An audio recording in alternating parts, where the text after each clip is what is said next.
Welcome everyone. Yonan here with a review of the Jason Grant Gripper production prototype.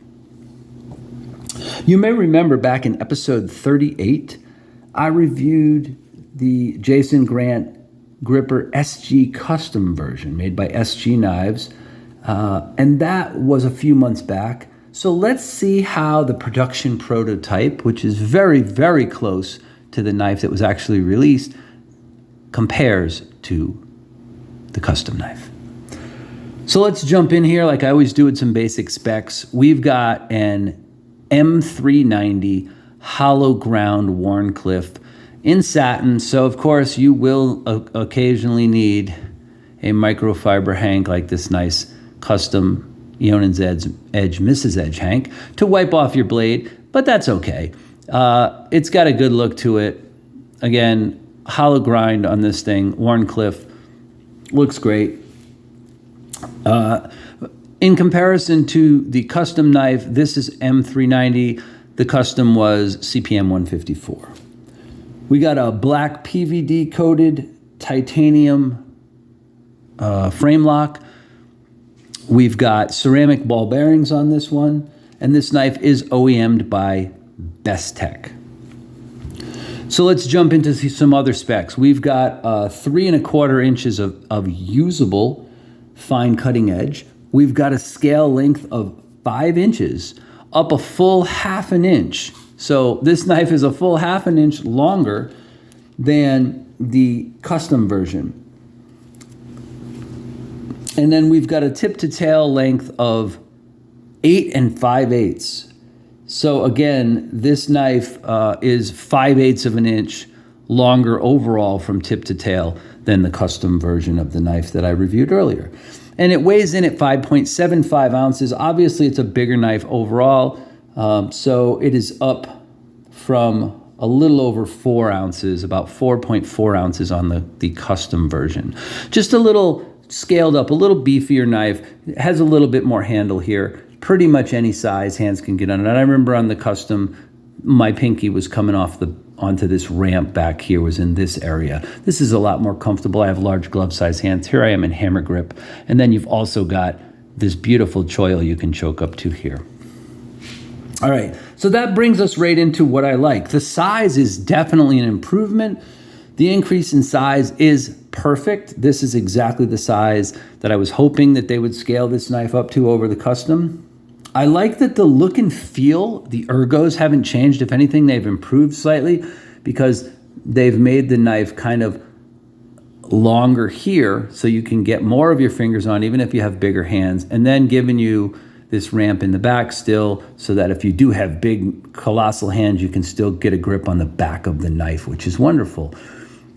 Plenty of room here for fingers, big, giant space for the cutting choil in the front, full jimping all the way across the spine. So again, you know, they took an already good knife in the custom version and they created a knife by scaling it up a little bit that fits more hands.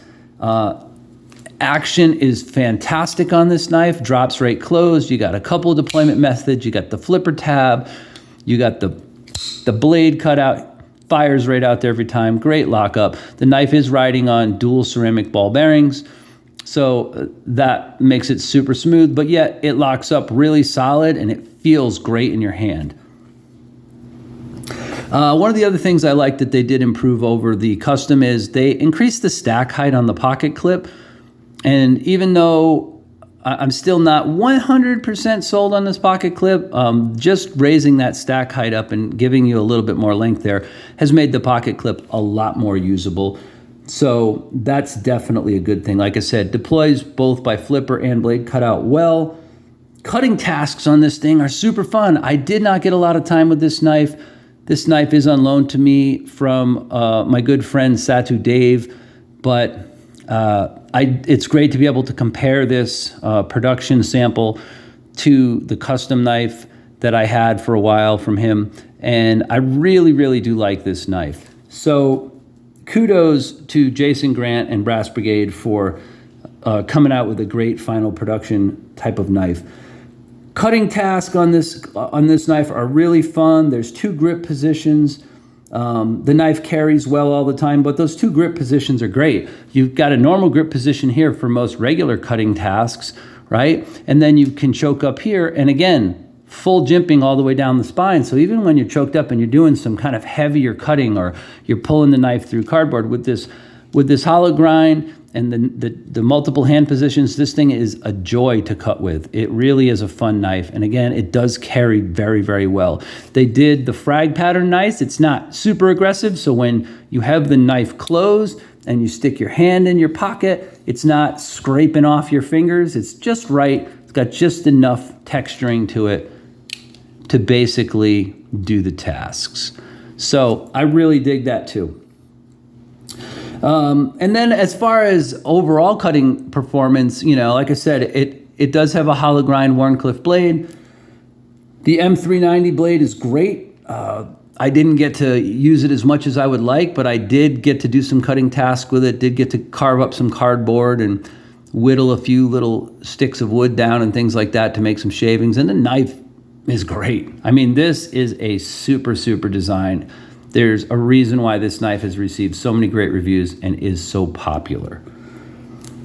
So let's talk about dislikes. I mean, I don't really have any at this point. Most of the things that I talked about in my initial review, they have fixed by upping the size of the scales, and the handle and the length of the knife is good. The overall thickness might be a tiny bit thicker. I didn't measure it. It feels a little thicker in your hand, and I think that's a good thing, as the custom knife felt a little thin. I like this black PVD coating with the satin blade. Even though I'm not typically a fan of satin blades, it kind of works on this one because the blade doesn't run all the way up to the top. I did forget to mention too that there is a fuller deployment on this knife, which works great because they ran it the entire length of the blade. So wherever it's most comfortable for you, which for me is right in this area, to put your hands, you can. I'm not the best at fuller deployments, but I can actually deploy this knife using a fuller as well. So again, great job on all the changes that they made to this knife. Again, man, that's a satisfying, fires right out there and makes a beautiful, beautiful click and locks into position. So let's do a couple of quick size comparisons here for you, and then I will get to my summary on this knife. So here we are. Let's start with another Wharncliffe that's pretty popular and a lot of people know. So this is the WE Roxy 3. And obviously everyone that's owned or held one of these knows this is not a large knife. This is kind of a medium-sized knife, right? Or a smedium, I would say. So if you have really big hands, you might not like the Roxy, but a lot of people do. I can get my hands on this knife, and I love carrying this knife. It is one of my favorite Wharncliffes. But I have to say, if I could have this one or this one, I think I'd rather have the gripper. Even though I'm a huge fan of the Roxy 3, the one thing I don't like about the Roxy 3 is that it's a little small for my liking, and I like the gripper a little better. But let's try to see if we can find a knife that fits pretty closely with the gripper, and here's one. So here's the Doug Ritter RSK Mark 1, and that gives you a pretty good idea. So there's obviously a little bit more blade here with the gripper, but the handle length is similar, especially because they both have this kind of very kind of basic flat kind of curve to them. So it does give you a good idea, pivot to pivot, of how much is there. The RSK might be just a tiny bit longer right in the back as far as getting all your fingers on there, but the gripper still feels like a much more substantial knife. But I think that's a pretty good comparison of what you're getting as far as handle length on the two knives. So there we go. All right, so my summary is this. I truly hope that more of these knives come to market in early 2023.